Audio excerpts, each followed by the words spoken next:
Episode number 229. Absolutely. And I know a lot of people are always waiting to save for a rainy day. They're like, as soon as I get that bonus or I get this extra paycheck, and then I'm going to start. And that day never comes. Welcome to the Be Real Show with Travis Too Tall and Huff, where we talk about life, dreams, social media, and business.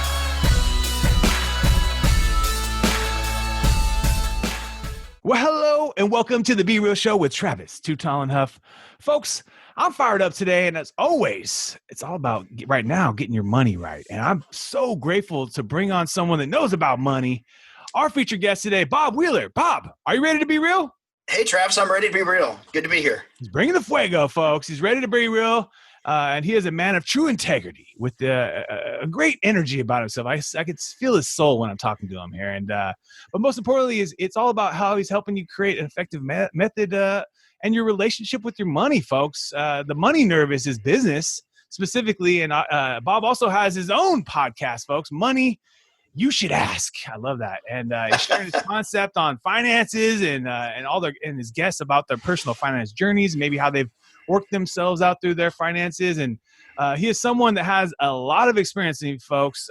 This is not his rookie season. He's over 25 years of helping customers, as well as, I love this note, as you are the CFO for the Comedy Store, which maybe if you guys know Rogan or you know these comedians, they're always wanting to talk about the Comedy Store. So he is the CFO of the Comedy Store in West Hollywood and La Jolla. And we're so excited to have you on the show today, Bob. How's your day going today? My day's going great. It's awesome. I get to be essential. I get to keep working. So yes. I'm staying busy. Staying busy in the beautiful Santa Monica, folks, a beautiful area we talked about earlier to be quarantined. Not a bad place. Not a bad place. I mean, it's not the raisin capital of the world. Not the raisin capital. And it's not the raisin capital, but and the smog city capital. But hey, you know what? No big deal. No big deal. Yeah, I mean, there's just nothing like these times right now, and I think that's the most relevant thing we can talk about to our guests today. Let's talk first about your business, the money nerve. I love that term, if you want to call it, or business name, is because it kind of does strike a nerve with you. The money nerve. What is this guy all about?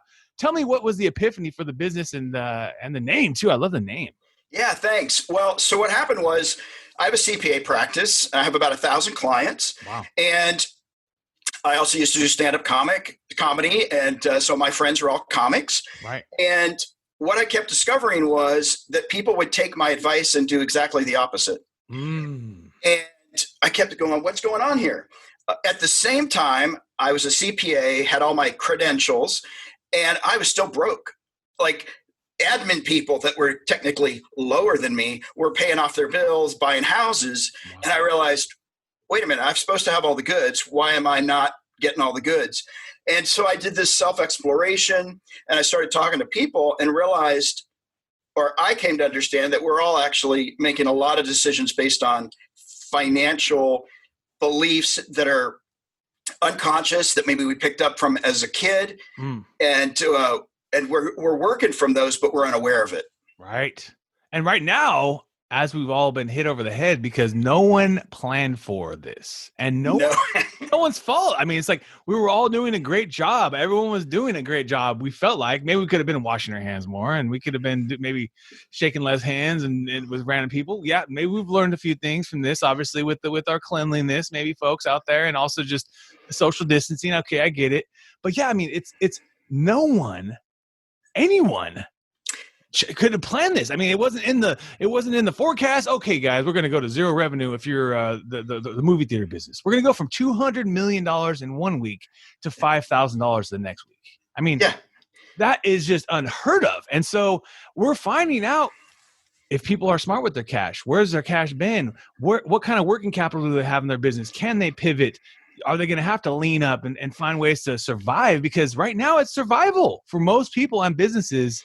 It's survival. And obviously we're giving stimulus, and we got the PPP loans. We found out a few days ago we're going to get some PPP loans. Great. I mean, it's amazing, but that ain't going to change the future 5-10 years of this world. And so this social distancing and this thing of separation and space and all this has really kind of changed up the world I think we live in.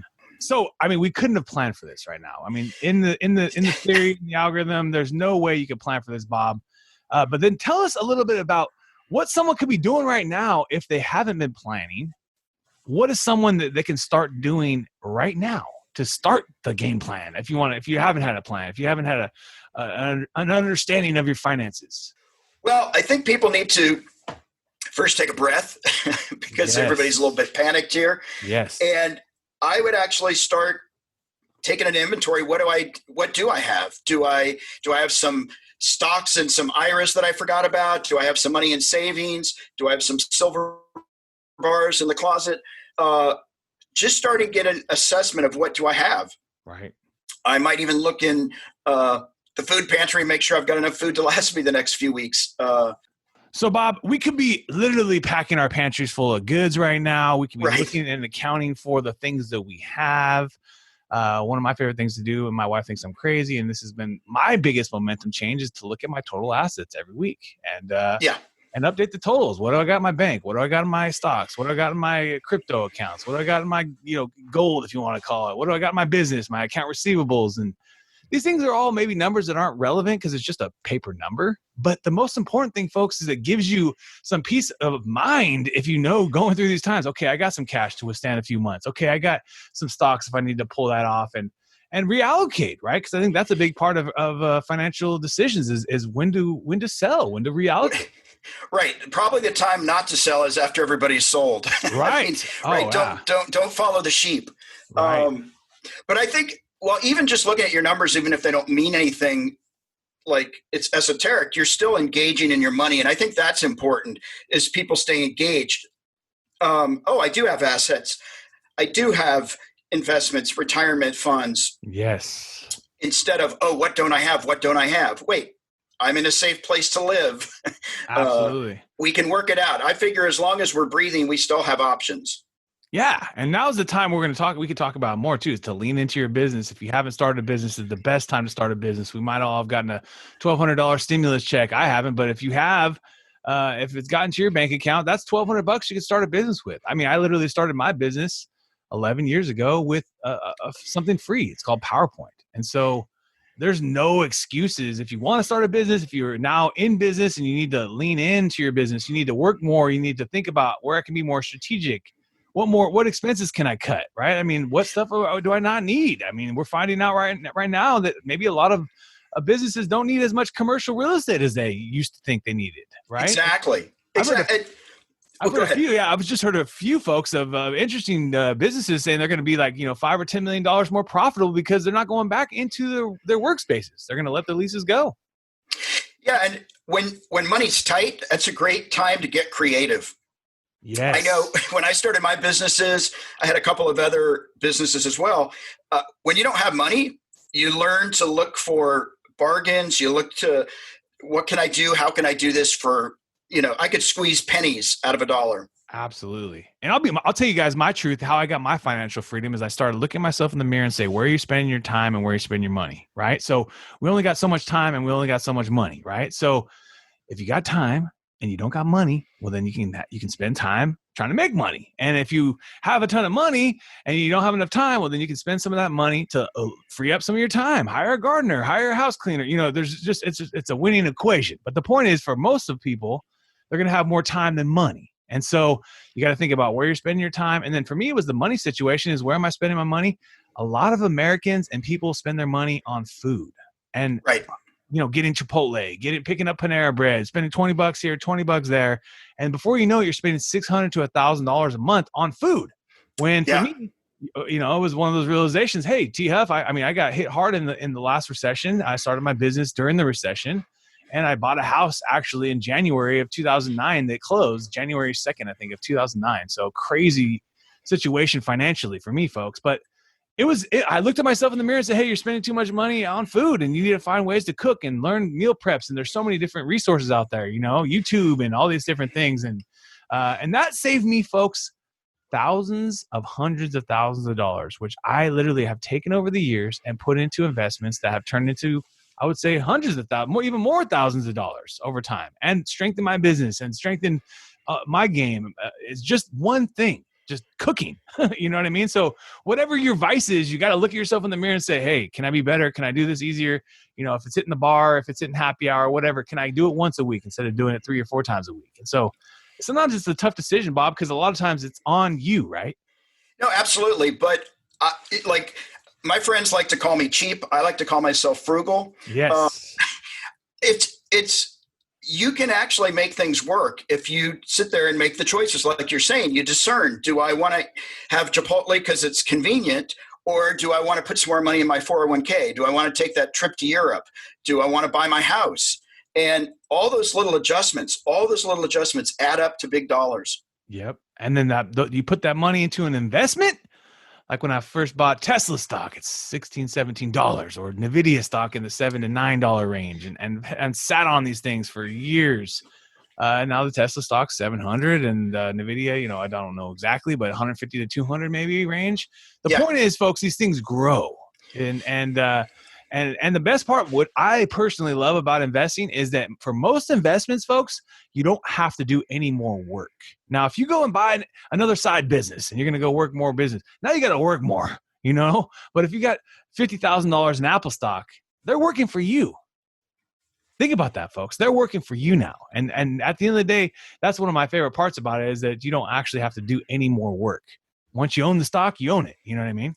That's right. And you still have to monitor it and just pay attention, engage, and not panic when things take a dip, right?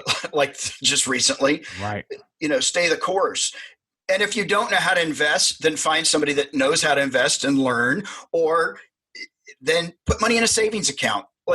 Start putting money aside and learn to have a little bit of delayed gratification and save for the future. Yeah, because the reason why I'll be also transparent with you folks, how I got into my financial issues was credit card debt. They took my credit card from 11% to 22% overnight on one of my credit cards. And this was back in 2009, because you didn't read the fine print, folks. They could change your credit, interest rate anytime they want. Yeah. And so they did. They started doing that to everybody. And my fear is that's happening right now with people. They're putting this money on the credit card. Now maybe they're buying groceries. So it's an essential thing they're buying. But, back then I was maybe buying too many extra pairs of clothes or whatever, and you're putting it on the credit card. You're not thinking about it. And then, next thing you know, you're paying the minimum payment. And my dad always said, dude, you got to pay off these credit cards before you start investing. Invest in yourself first. Get out of this debt before you start putting more money into something. 22% interest rate is a huge gain if you just, completely eliminate that thing from your life.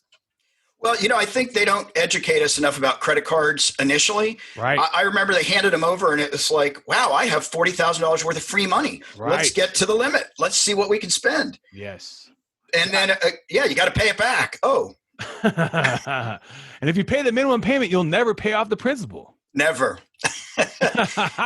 So think about that, folks. If you're listening today and paying the minimum payment, you will never get that thing paid off. I promise you that. They'll guarantee yourself that. So that was the first one for me, is getting out of credit card debt, learning how to use that. Then next was getting into my emergency fund, getting some cash on hand in case you needed 3, 6 months, 9 months, 1 year of cash. If your business goes to zero, that you can survive, because right now we need that. And I think we're all finding that out right now. Who's been saving a little bit and who hasn't right now. Absolutely. And I know a lot of people are always waiting to save for a rainy day. They're like, as soon as I get that bonus or I get this extra paycheck, and then I'm going to start. And that day never comes. Yes. I think the best thing, the way I did it, was I opened up 6 different bank accounts that had nothing to do with my bank account, like online internet banks. And I started just $25 a week to each account. Yeah. And $25, 6 accounts, you don't notice it every week. It's stacking it just money. Starts stacking up. And all of a sudden, wow, let me make that 50. Let me make it 100 because it got exciting and it felt doable.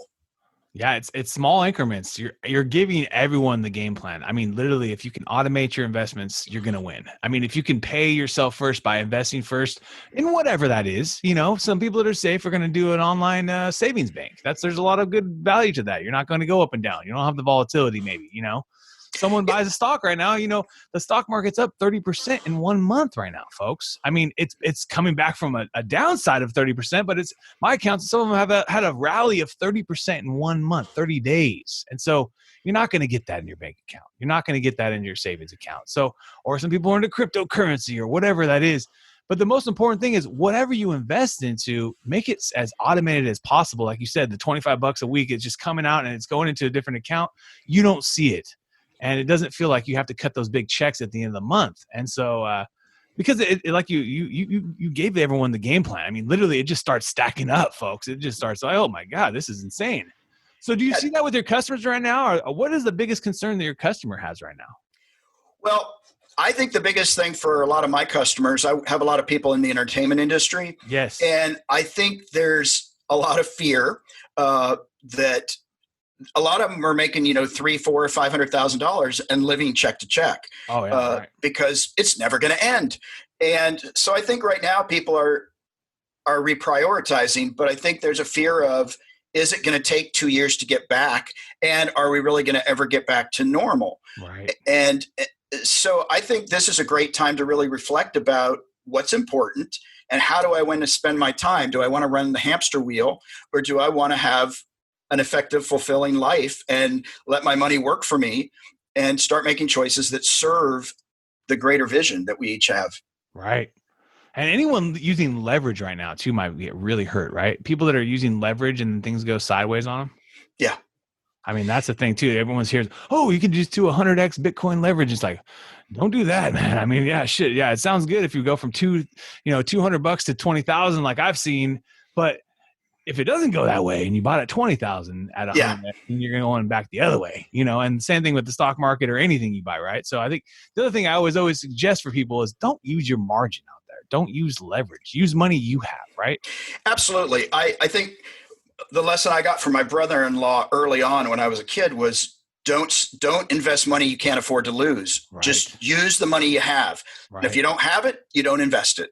Right. So true. So true. Yeah. It's just like, and people should do the same thing with the credit card, because if you can't buy those Nikes or that TV or Chipotle with the cash you have, then you shouldn't buy it on a credit card unless you can pay that credit card off at the end of the month. Right. Yeah, absolutely. Absolutely. But I think the media tells us we have to have it right now. And I think most Americans do not really understand fully delayed gratification. Right. And I got to have it right now. I got to have the newest phone right now. I can't wait. And I think that's been problematic. Yeah, a good strategy that someone, I forgot what video or someone said, is put it in your shopping cart for like 24 hours. And if you wake up tomorrow and you have to buy it again, then buy it. You know what I mean? It's like, give yourself time on these transactions, because I think you're absolutely right. We get so impulsive. We go down a rabbit hole and book this shit right now. And then you wake up tomorrow. Did I need to spend that $500? Oh my God. Like, do I really want this thing that bad? I mean, oh my God. And then you start having regret, remorse, buyer's remorse, they call it, right?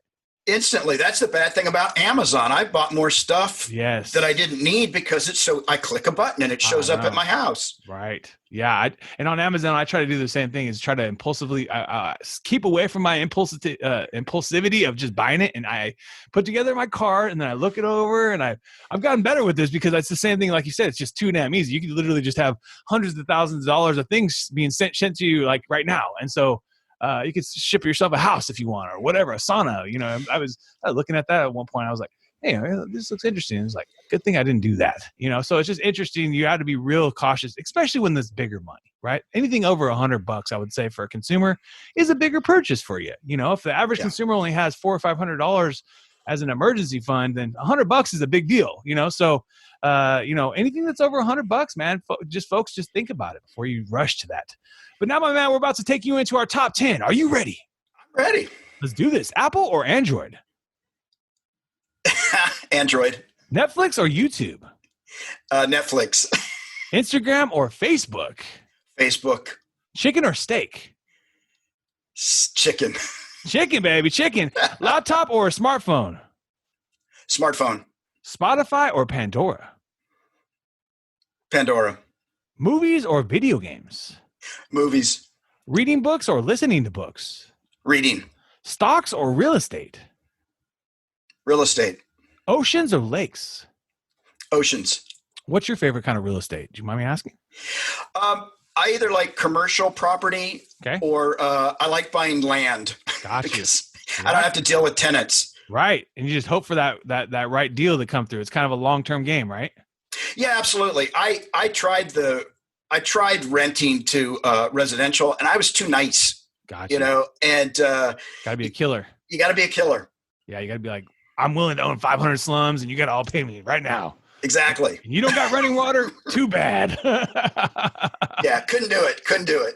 But, and you might have some deals coming up on the commercial side here in the next few years to months, because they're going to feel some pain, and it's not going away. Commercial is not going away, but it might evolve. The malls might change it to multi-use and things like that, where you might have got people living there and you got office space. You got to just rethink your space. I think that's what will happen in the commercial space, right? Like, they're not going to go out of business, but they're just going to rethink how you use this building.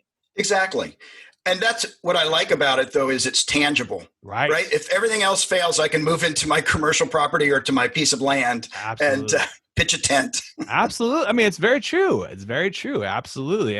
And businesses, there'll be new businesses that come from this. There'll be, businesses that separate themselves, if you want to call it, and their competitors went out of business, and now they become stronger and bigger and need more space.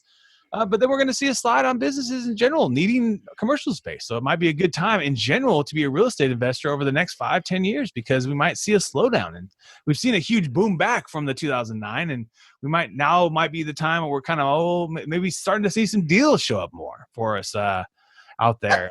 Very interesting. Yeah, absolutely. I think this is the time to start positioning. Yeah, start getting some cash, start looking at the deals, and start seeing what makes sense for you. Do you, when you wake yourself up in the morning, you're getting ready for your day, you're looking at yourself in the mirror, why do you love being you? Why do I love being me? Because I love life, and I think I've got a pretty good life, and it's pretty exciting to get up and see what's out there. And do you think you'll ever retire? Well, I don't ever feel like I'm working. Nice. I actually love what I do. And so as long as I'm connecting with people and having some impact, I think I'll do that until my last breath. I love that. There's something about that too. I was watching the Warren Buffett. He was up there for 5 hours this weekend in a very unconventional. My dad goes to the meeting every year. We've been Berkshire Hathaway's, shareholders for many years, and my dad has a close personal story to Warren and his family. But the point is, the dude's a beast, man. He's 80-something years old, 89 years old, and he's up there for 5 hours taking questions, of very critical questions during these times. I mean, he's telling people, I sold all my airlines. I didn't use any of my cash. You guys all used your cash right now. I didn't use any of my war chest. I'm still waiting for better deals. But the point is that, the tenacity that someone can have. Yeah. If he gave up, let's just say 20 years ago in his 70s, he would not be the same person. And on such a high level, to be taking these questions, you know what I mean? And a lot of controversies, people money, dealing with media and just fascinating. So there's something about that, folks, staying connected. And you said it first, is find something you love. Find something you love to do and keep doing it. Do you have a routine, a way you like to start your day? Is there something you do to get your day started? Well, my dog starts my day for me because he wakes up at 6:30 and says, it's time for a run. Like, Pops, let's go. And there we go. So that's a great way to start the day, because I get out, get to see the sunshine or the rain, and sort of wake up. Nothing like that. Yep. Man's best friend. He'll say, hey, Pops, I'm ready. Let's go. Exactly. Unlike a cat. The cat's like, please never touch me. Exactly. And please go back to work. Feed me and clean my pooper, and then that's it. Exactly. Do you have a skill that you want to master? Is there something you work at to get better at? I still want to learn a couple of foreign languages, and I've been trying it, but wow, it's difficult. I'm jealous of people that are bilingual. Right. I'm like, there's people that speak 8 languages or something. Like, how the hell? I personally think languages like programming, coding, and things like that. Some people just have the mind for it. Like, some people can just pick up a guitar or pick up a piano and just start playing it. And it's just like, they're self-taught and they just figured it out. And so I think it's kind of the same thing with language. I believe. I think it's true. I have a friend. She hears 5 words and then she's speaking the entire language. Yeah. I know Arabic now. Like, what? Right. Insane. Yeah, it's something to the mind. Just like there's people that can just do all sorts of math and do all sorts of crazy, quantitative things with their head, and you're like, oh my God, I need a calculator. Where's my Excel sheet? Yeah, I'm tired. I'm done here. But now my next question is, if you could sit down to a chicken dinner with anyone in the world, and they're coming to you, my man, in Santa Monica, who would you have flying on that private plane to come see you? Wow. I guess they'd probably need to be living. They don't have to be. They don't have to be, Bob. They don't have to be. They could be dead on a private plane too. We don't know. Our souls are out there. That's I probably couldn't have a chicken dinner with Gandhi. He'd probably get offended. He would. So I guess I'd have to have vegetables vegetables there. I'd probably think it'd be great to have a conversation with Warren Buffett. I think he would be a fascinating study. Unbelievable mind.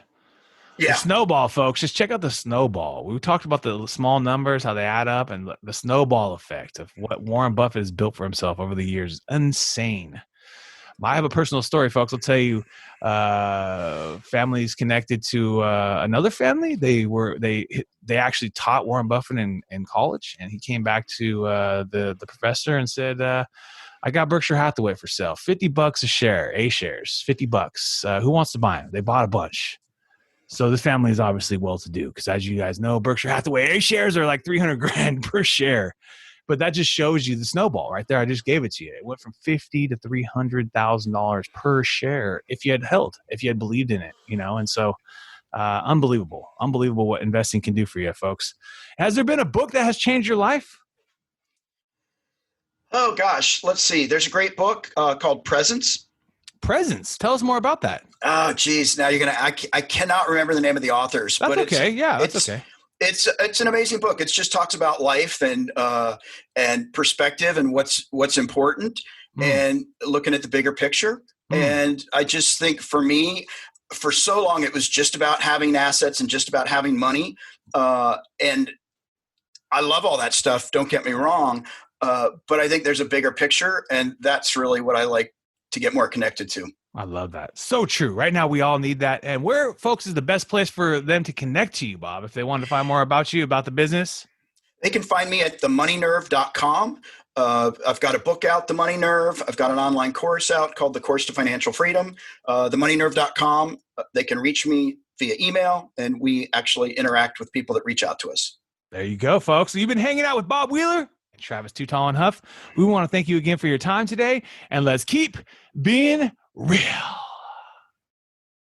We're all going through a lot right now, and Real-Time Outsource, my business, is giving back to local and small businesses. Through our social media services and campaigns, we are actually helping small businesses get more exposure during these times, and also when we get through these times. At the end of the day, we don't know how long this is all going to last, but most importantly, you got to think about your business right now and take it seriously. So come check us out at realtimeoutsource.com, and we would love for you to qualify and get the process started where we can take a look at your business and see if we can qualify you for some of our services at little to no costs for most of the businesses. And some businesses, you're going to have to pay, but that's just part of life, right? But most importantly is that I think this is the time, folks, that you can actually help thrive in your business. And so I would love to help you personally with our team. We're all going through a tough time right now. So take advantage of this. Realtimeoutsource.com. Check us out. And we would love to do some business with you and help you with your social and digital media in 2020 and beyond. What another epic episode. And if you enjoyed the episode today, can you please do me a favor and subscribe to our podcast, The Be Real Show, on iTunes or your favorite podcast platform, and also take a little time today, if you don't mind, and give your boy T Huff a review. I would really super appreciate it, and thank you so much for listening today.